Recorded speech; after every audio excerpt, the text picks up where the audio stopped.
Hey guys, it's Pete from Pete from Anxiety here. Welcome in today's episode. I appreciate y'all being here so much.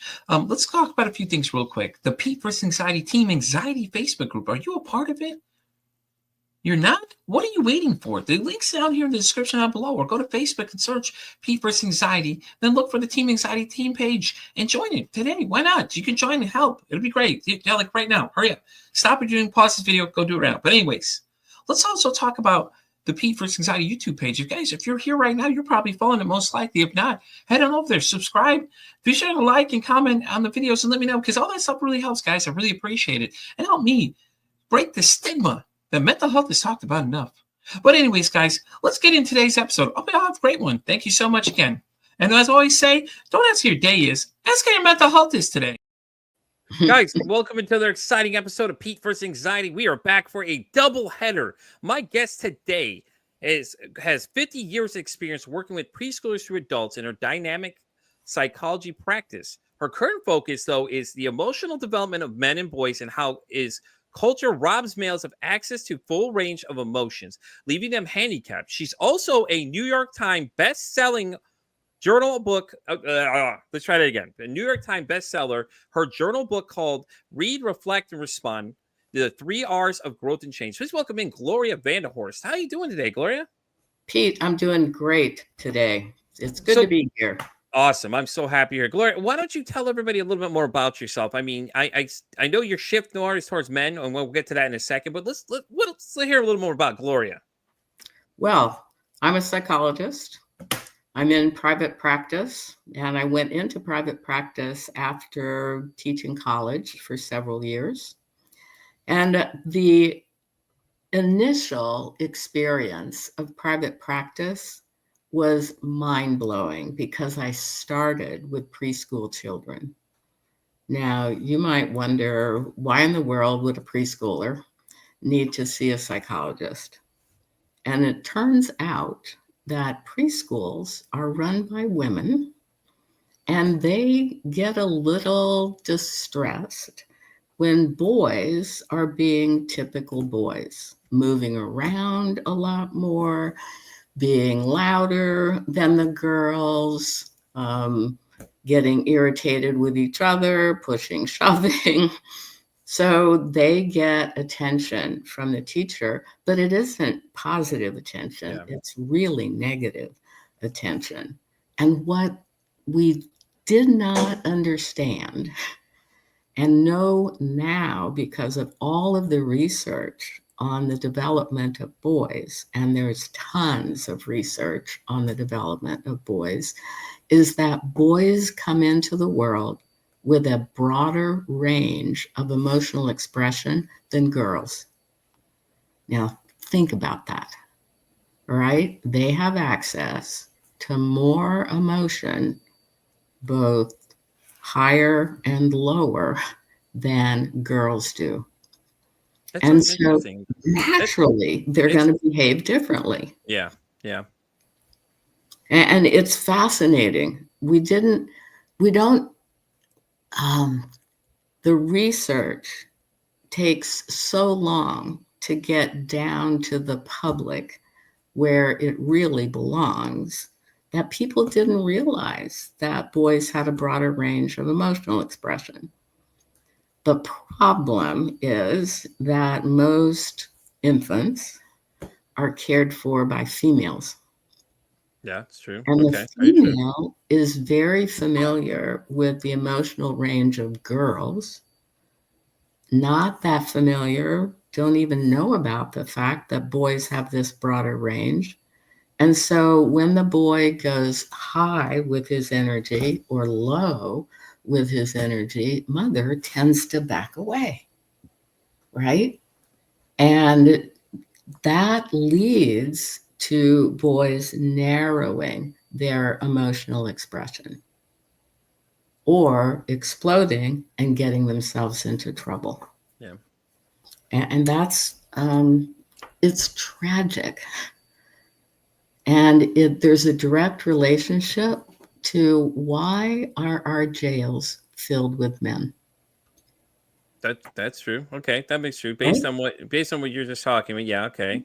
And I could speak on that sense too, because I raised 3 girls on my own for a little bit, and it's different though, because we as men, we don't understand women's, we always think the women are more emotional than us.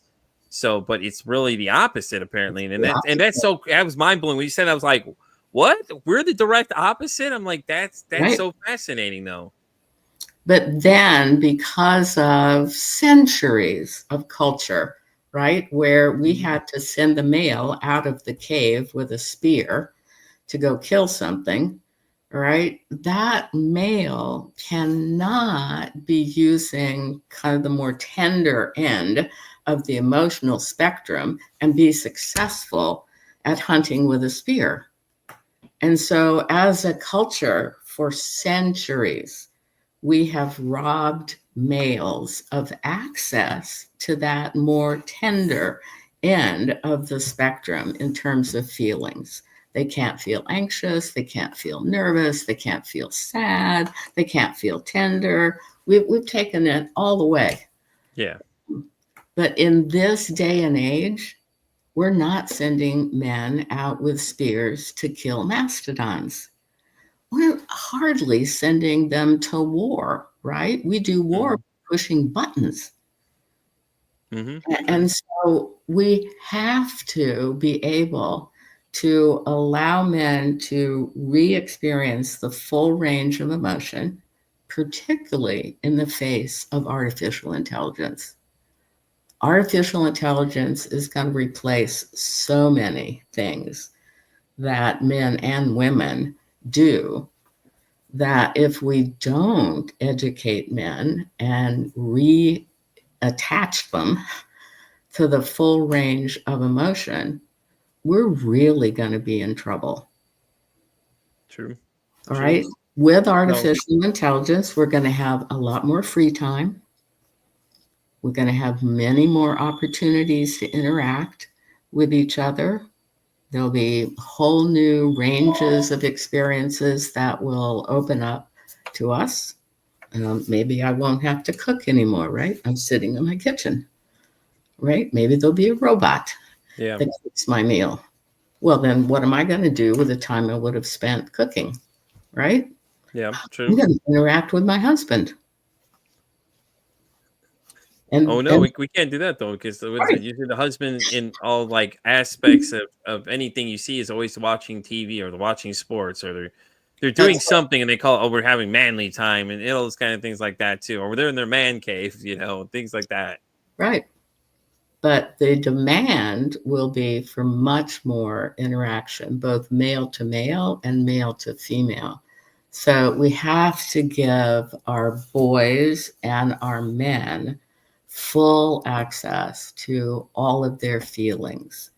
And the way to do that is to educate them.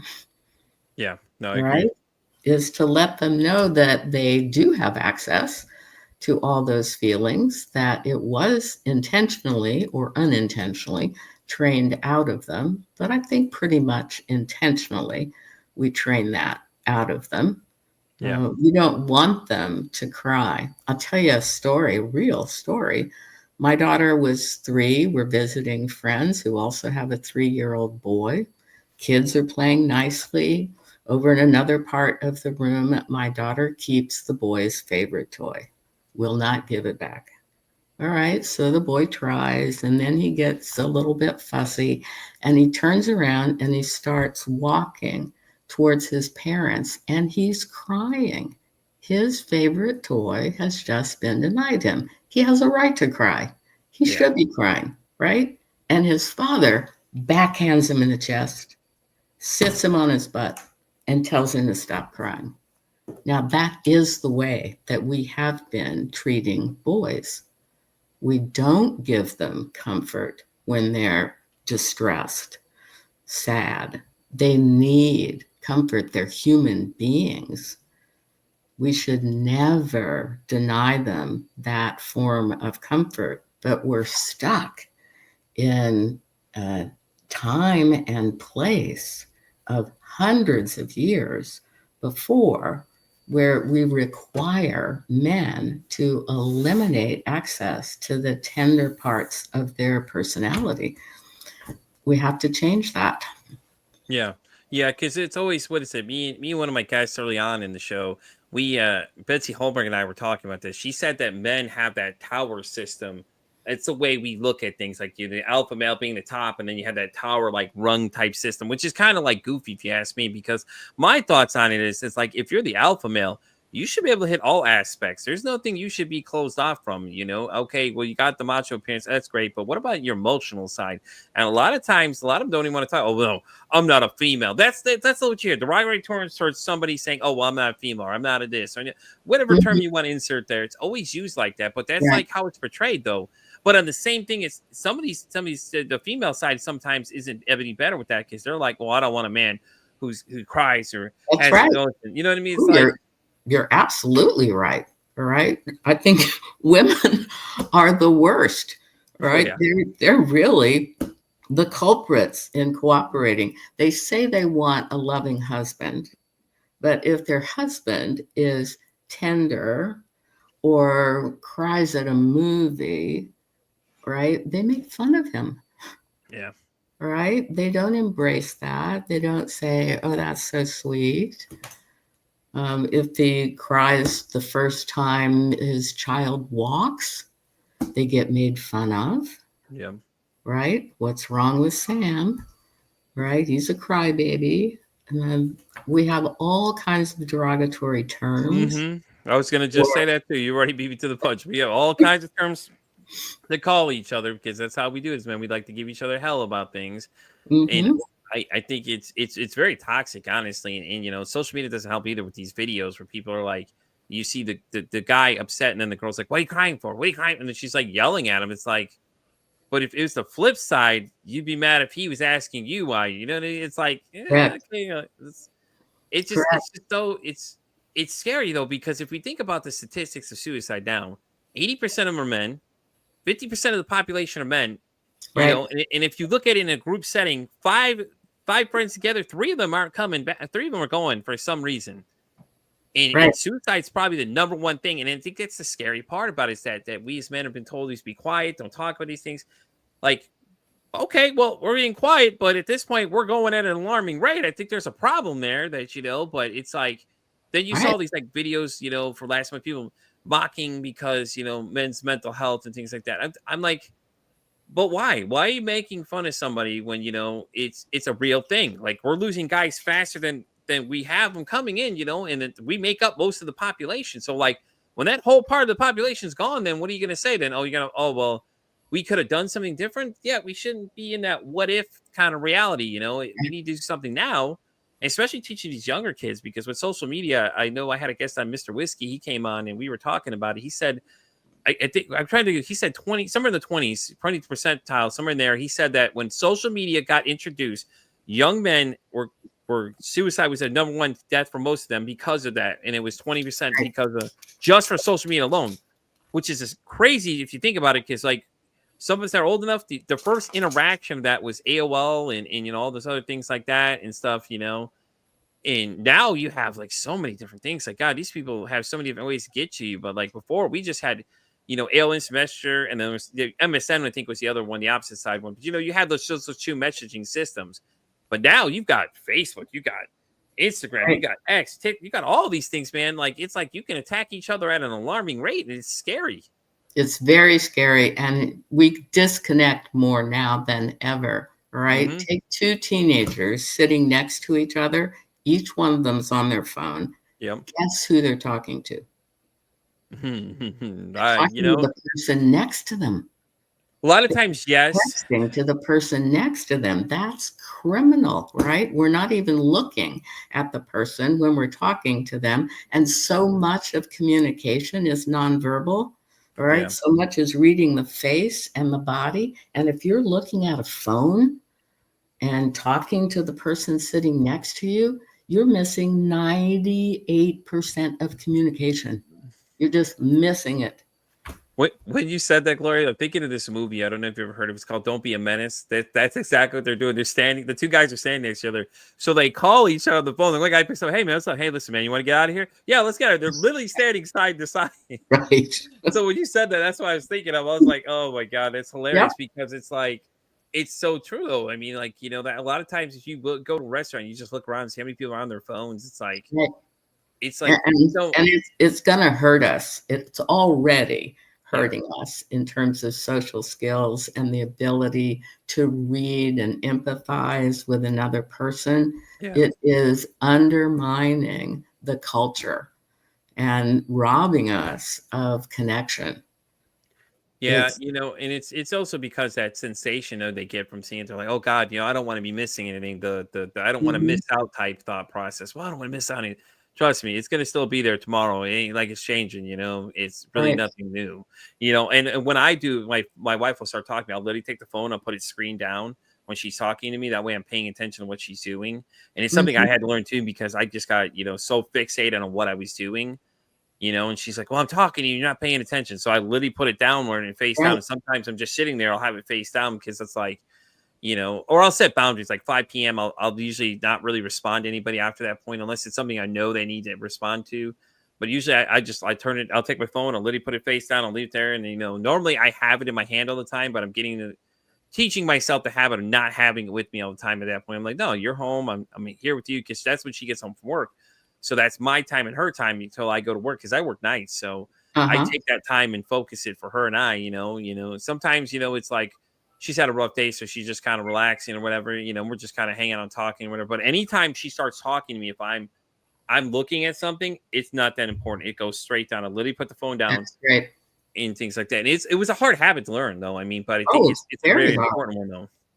Several families have, baskets in the kitchen Mhm. or at the front door and have their kids and the two of them as well put all the phones in the basket, at least for some period of time, so that there can be real human interaction. We have eliminated real human interaction with these phones. Yeah. Well, there's also the live streaming and things like that too that, everybody's always doing and stuff like that. So like everything you're doing has to be publicized and or you got to show everybody live. And it's like, what are we teaching these younger kids about the things they're seeing? Because with the internet, it's just everything is out there. Just so much information just floating around, and people are just so like derogatory towards each other. So they're seeing these videos and and they're being Right. desensitized to these ideas and they're thinking, okay, well, this is how I should do things because I'm watching these videos or I'm going on the internet and having access to more information, not understanding the difference between fact and crap, basically. Right. And their anxiety is increasing.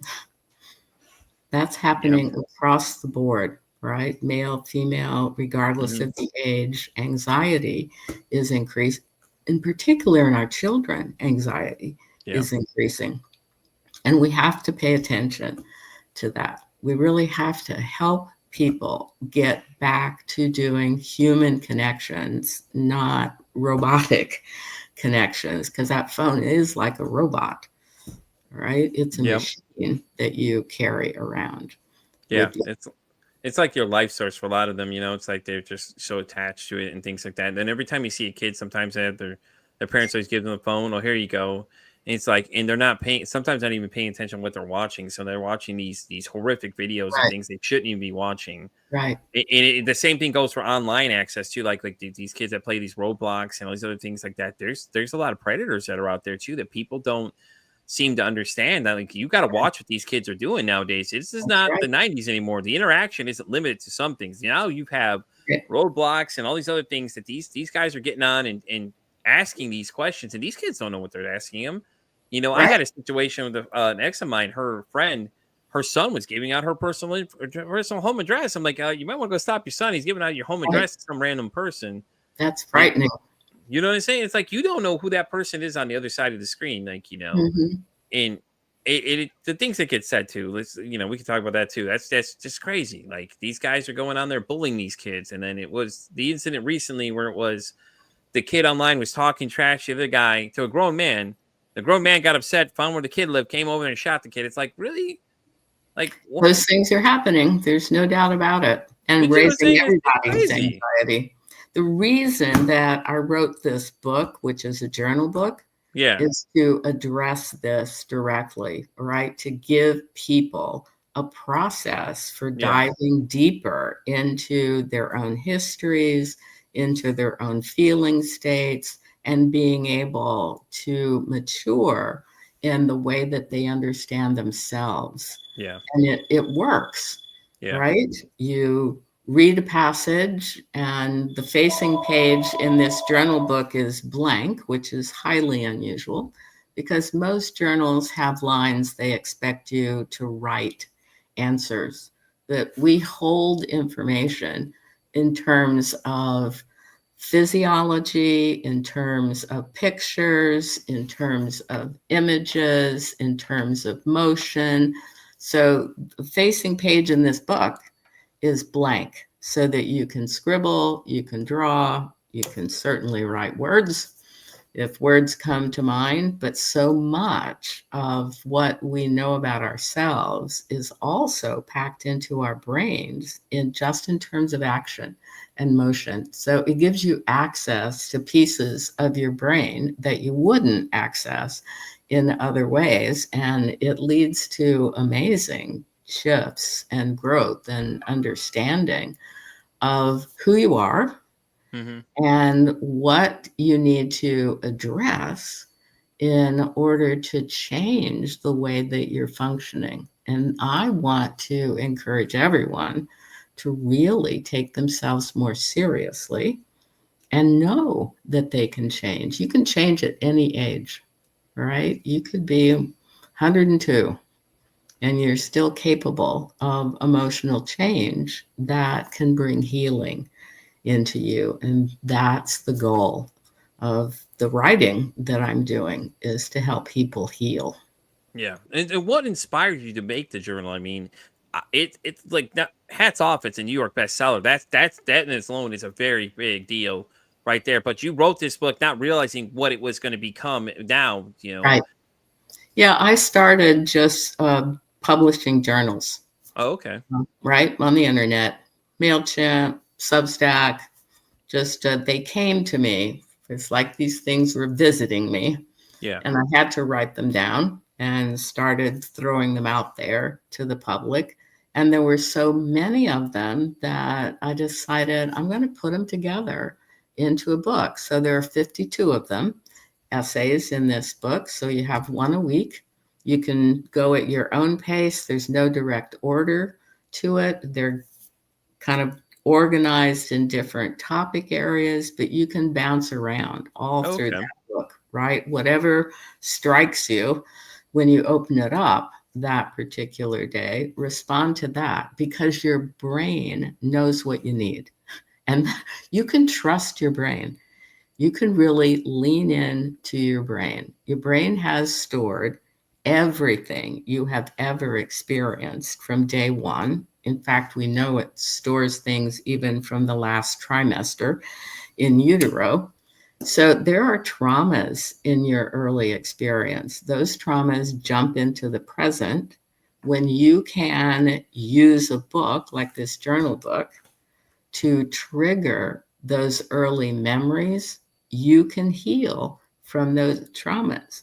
Now, they may not be something that you're going to call gigantic, right? Let's say that I'm 5 and I really need comfort. I have been hurt Yeah. out on the playground, right? Physically and emotionally hurt. I really need comfort, but nobody's there, right? That injury stays inside of me. That gets packed away in my brain.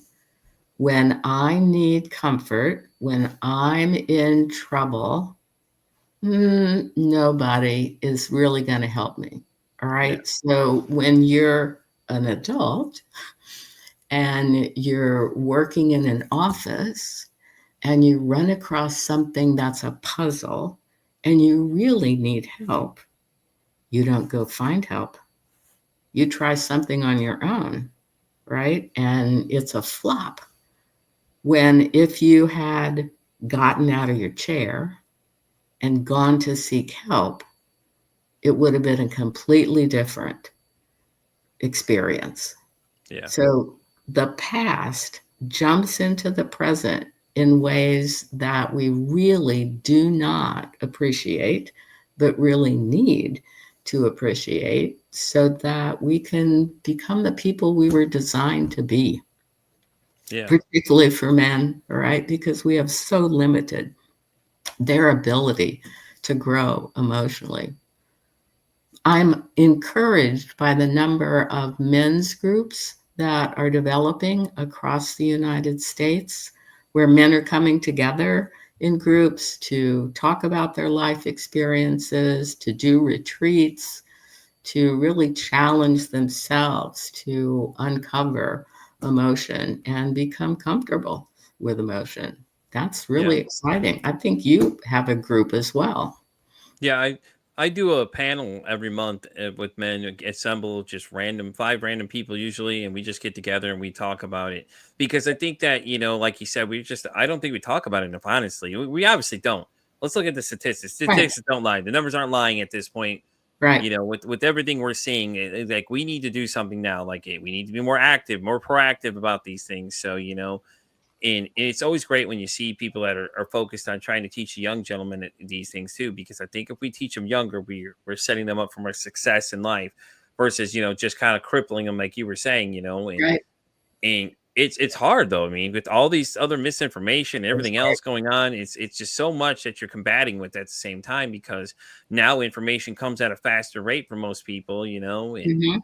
in the cell phones and in TikTok and the TV and all these other internet things. And it's just like, there's a rating system to a lot of stuff, but I don't think people are paying attention to that anymore. It's like, okay, well, this is, before it was rated R. That means strictly 17 and up. But now it's like, it doesn't matter because you can access No, it on the does internet, not.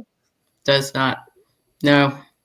And I'm working on a book that's aimed at fathers to help them do a better job of raising their boys and maintaining access to the full range of emotion. So I'm hoping to have that out by the end of this year. Very excited about that, and really want fathers to have the help that they need to do a better job of legitimizing the full range of feeling states for their boys. That's awesome. Do you have a working title for it? Yes, it is How Not to Blank Up Raising Your Son. Oh my God, yes. That is an awesome title. That is so great. You know what the blank is, but I can't say it. Yeah, you're right. Yeah, we got it. That's awesome. I'm telling you, I want to check that out now. Just the title alone is an eye grabber. It's just, It is. I think that's so great. So how did you come up with that one? Was it just something you're like, well, listen, now that I'm working towards men and young men, maybe we need to have the fathers help me out now and give them a little guidance as you go for everything too, Well, as I told you in the beginning, I started working with preschool boys. Yeah. And it wasn't long before the fathers of those preschoolers started putting themselves on my calendar. Oh, okay. Many of those fathers had attention deficit that had not been recognized in childhood. And it has been difficult for them to go through life. I honestly believe that attention deficit is an advance in the brain.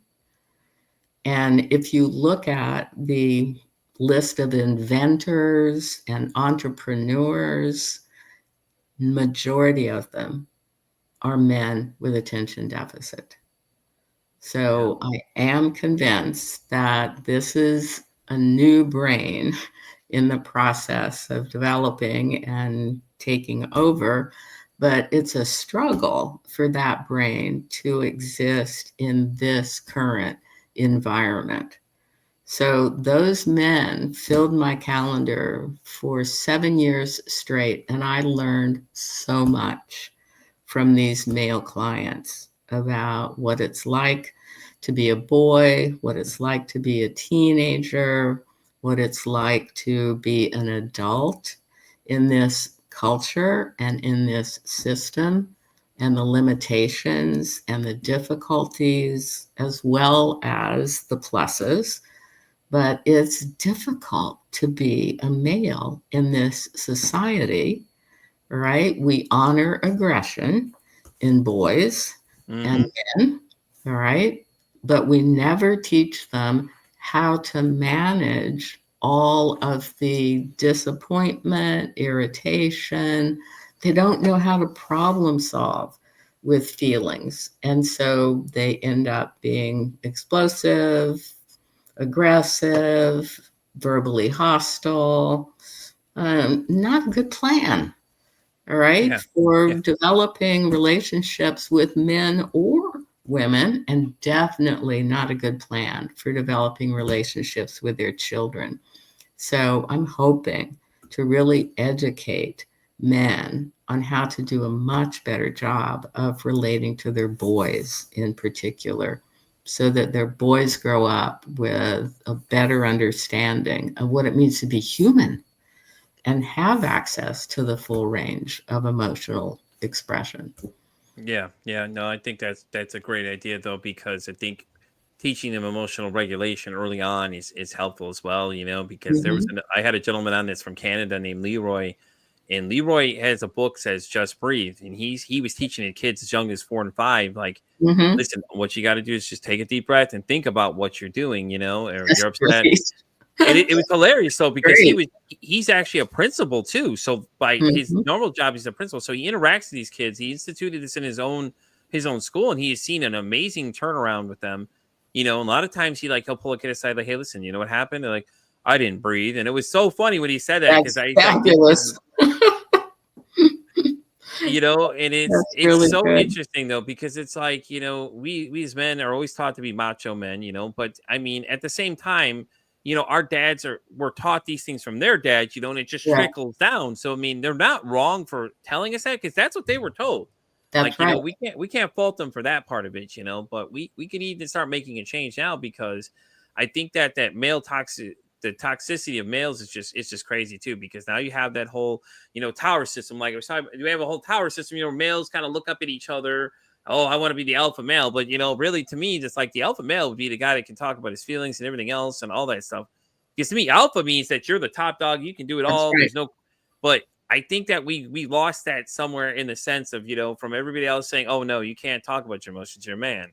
Right. Don't talk about your feelings. You can't be upset. You cry. Okay, well, you're this expletive, and Right.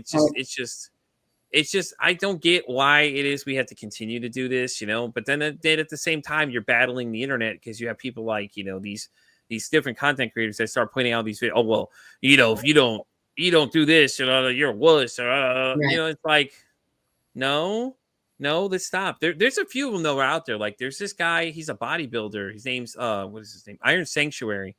He's just like professional bodybuilder. This guy is massive, but he Mhm. talks about mental health, and it's great because one, you're seeing someone that is in his stature, size, and what he's doing, but at the Right. same time, he's talking about his own emotions and things like that. And there's another guy named, what is it, Big Swole Texan or something like that. You know, it's interesting, because normally those are the type of people that are always like, oh no, we don't talk about our feelings. We, this and that, and Right. it's Right. like it's a change of pace now that we're seeing that guys like this are talking about it, bringing these conversations up, and things like that too. So I think those are great, but it's like there's not enough of those guys out there though, that are outweighing the negative ones, like the Andrew Tate guys, or they're telling these guys, well, you got to treat these women like crap, and it's like, no, you don't. Right. Stop telling these young gentlemen lies like that, and telling them that they can't do these things because they're men. They have to buck up. They have to forget about this. We can't talk about this because we're men. No, we're human at the end of the day. You're Let's human, right? You're you know, human. You need access to the full range of feelings that a yeah, human being is capable of experiencing. And, that'll reduce the anxiety, yeah, honestly. If I can have access to the full range of feelings, anxiety is I'm kind of stuck, right? I'm mm-hmm, feeling yep, something. I can't identify what I'm feeling. And so it just starts to grow and mm-hmm. grow and grow. Yeah. If I No, I can can agree that 100%, identify because it.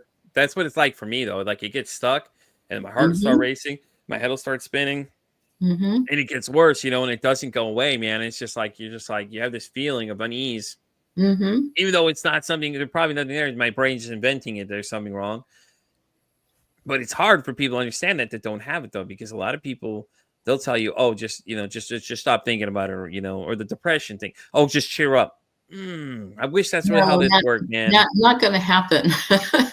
And in You know what I'm fact, saying? It's like, I wish, opportunity you to know, but take a deeper dive.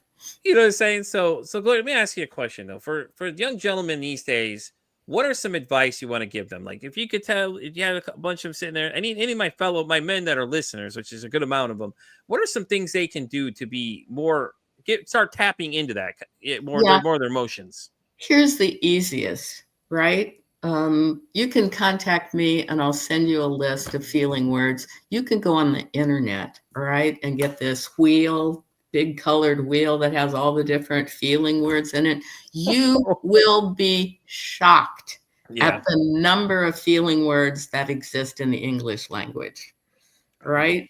The handout that I have is 4 pages long, and each page has 4 columns of Yeah. feeling words. And here's what happens. If you have access to that document or a feeling wheel and you're experiencing something, so let's say you're anxious, you can't figure out what you're really feeling. Anxious is just like a Yeah. bubbles. And so if you read through these feeling words, what you are feeling will jump off the page. Your brain knows what you are feeling. You can't produce it, but if you give your brain an opportunity to find it for you, it'll find it every time. It's amazing. All right. We don't lean into our brains enough Yeah. because they hold everything, they can identify everything. The more that you use a feeling sheet, the stronger you will feel because you'll understand yourself better. Yeah. It's easy. Honestly, it just pops off the page. Yeah. Yeah. No, and the scary thing is that it's just words you're looking at too. It's like you change your dialogue a little bit in the, you'll better understand a lot of things too, you know, especially the feeling words and things like that when you're using to describe these things, you know. Mhm. And it's laughable because think about it, all that you're doing is you're changing out words for, you know, other words that basically describe what you're feeling. So, you know, you don't have to feel like, you know, I'm trying to think. I got lost in thought here, but you know, it's like it's so simple, but you know, we don't want to do it though. Like we just want to do everything the hard way nowadays. You know, everybody's in the we want it now world, I but it's think like, people don't know that you can do that. I oh, think well, people that don't may know be true that too, though. their brain will actually help them in that way. Their brain will actually pop out the Yeah, information. So they stay in this state of anxiety. I'm just anxious. I'm just nervous. yeah, And they stay in this kind of general global state of discomfort. But if you actually run through the feeling words, you'll find 2 or 3, they'll pop out automatically. And those are things you can address, yeah, right? yeah, Those are things I can now talk about. Those are things I can take action around. Anxiety, I can't take that much action around that. I'm put a pill in my mouth, but I can't take a lot of action around just general anxiety. I have to identify what feeling is underneath that. yeah. You know, and it also helps you address the issue too when you know what you're feeling exactly, because you know, I think that's what people need to understand as well, is that you're looking for what your feelings are, because a lot of times that'll lead you to how to better approach the situation, or you know, understand what exactly that feeling is, you know. And especially anxiety is just horrible for me. It Some is. days it's like that thought gets stuck in my head like on a loop, and it just keeps going, like, you know, Mhm. like Discmans used to be, you know, like the skip, when it starts to skip and everything like that, you just like get to that one point, it just keeps skipping in your brain, and it Right. just keeps building and it keeps going until it just like, finally you just start freaking out, you know. And a lot of times, like I have an anxiety journal is what I use for mine. Usually I have a little journal I write in, and basically by the end of the time you're reading it, it's like you realize how kind of stupid it is that you look what you're fixated on. And it's like when you're looking at it now, it's like, it doesn't seem like such a big problem. And all it is I was just following some instructions as I go down, you know. And it's hilarious. So especially when you said, let me get out the big wheel for you, I was like, oh no, there's your next book idea. Look, the big feeling wheel book. That's a great idea. Anxiety is actually there to be helpful. Yeah. Think of it as a almost like a stop sign or a yield sign. Yeah. It says pause, take a break. Something is happening for you, and it's important. That's what it says. It says it's important. So figure it out. Yeah. Identify what are the feeling triggers that are creating this anxiety. So anxiety is just like, take a pause. Stop, take yourself seriously, really identify what you're feeling, and then you can take action on that. But we don't have good ways really of taking action on anxiety unless we can uncover what's the feeling underneath. Right. Yeah. No, I agree. I agree totally with that too, and the other thing too is, it's like when when I describe my anxiety to people, it's like that movie, what is it, that Disney movie, the Pixar movie, the one about the girl with the emotions in her head. I always think of mine as Right. that little crazy haired character kind of thing. Reminds me of those troll dolls from the 90s, like that's what Right. it's like it's always bouncing around and stuff like that too, because that's what happens though for me. My thoughts just start racing through my mind and things like that. And a lot of times it's just, I'm just standing there all of a sudden. It's like, anybody that's never experienced a panic attack is the worst feeling ever, because it's like you feel like you're having a heart attack. It's like you start raising pulse rate, and like sometimes it's like you're like stuck in an endless loop and things like that too. And it's horrible. It really is sometimes. It really does. But that's the nice thing with the journal that I was gifted by a friend of mine. She gave me. It helps a lot of times too. Or sometimes I'll start talking out loud to myself and people around me are just looking at me like, what are you doing over there? Nothing. Don't worry about it. Because, like, you don't want to tell people. It's like I'm telling you what I'm dealing with. A lot of people aren't going to look at it and go like, what the hell are you talking about, dude? That sounds like you okay over there, man? Do you need some help? Right. Like, and it's so sad that we can't talk about our own mental health as men and just general, just mental health. We don't talk about it enough. I feel like everybody's like the taboo words. Like you say mental health. Okay. Oh, no, you said something I don't like.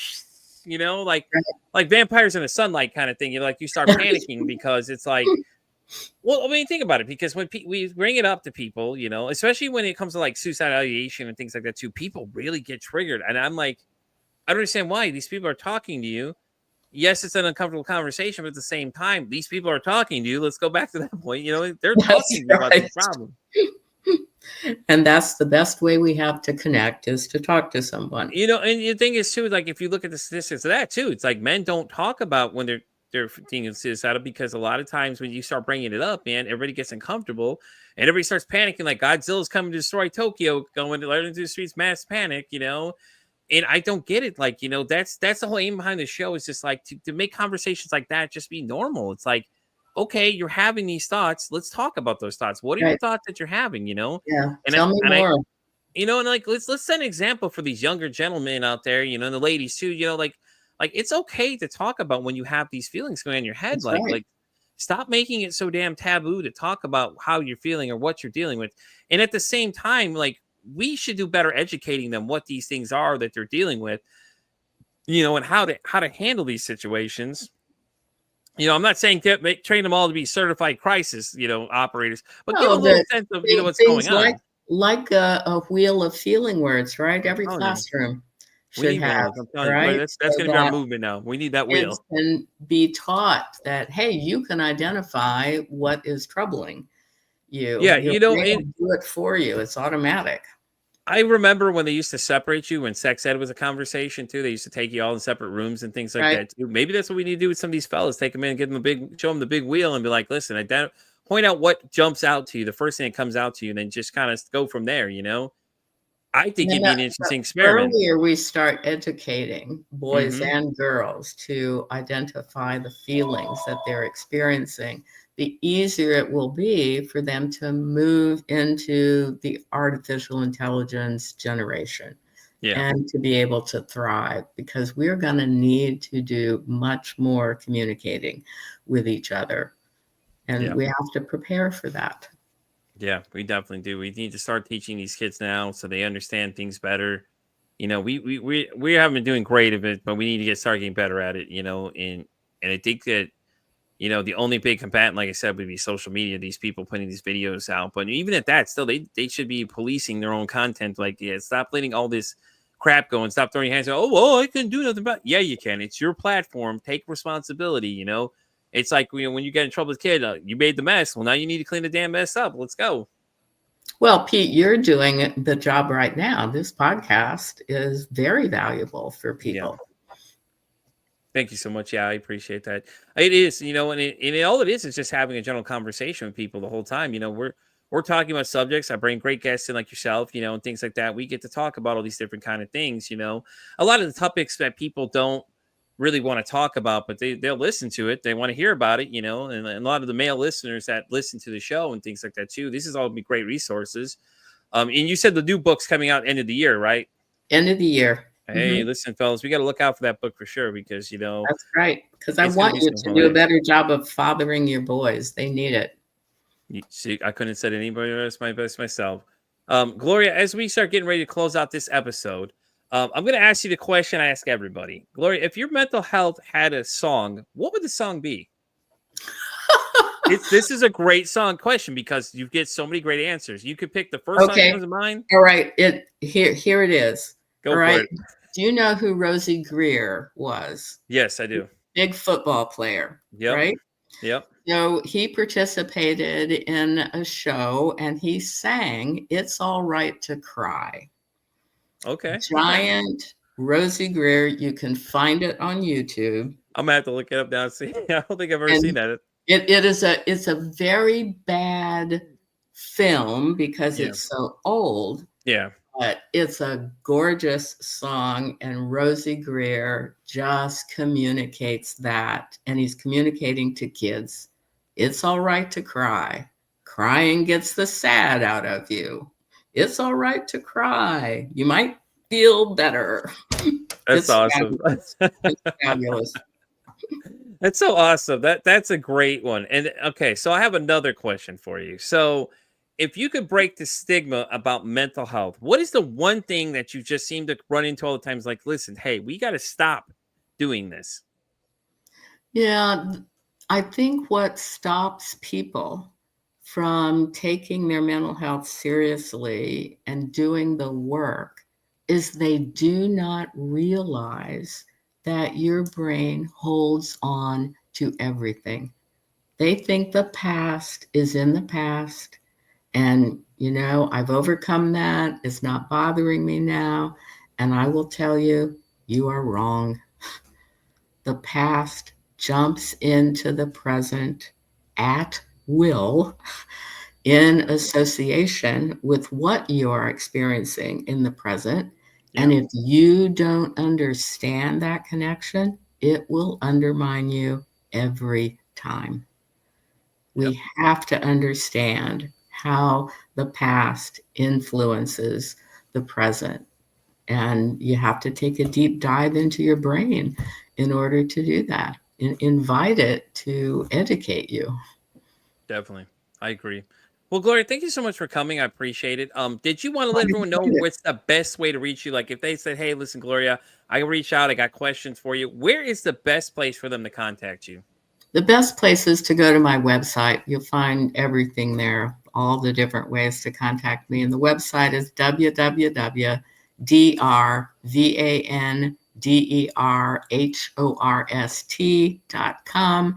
So it's www.drvanderhorst.com. Awesome. Well, thank you so much for coming. I appreciate spending some time with me today. I've enjoyed it. I really did enjoy this conversation. I thought it was great. And I'm looking forward to the new book coming out. That title alone, I told you, had me laughing. I'm like, I love it. And get the present book, right? Read, reflect, respond, the 3 R's of growth and change. Find that on Amazon. There you go, guys. She said, go to Amazon and get that book, man.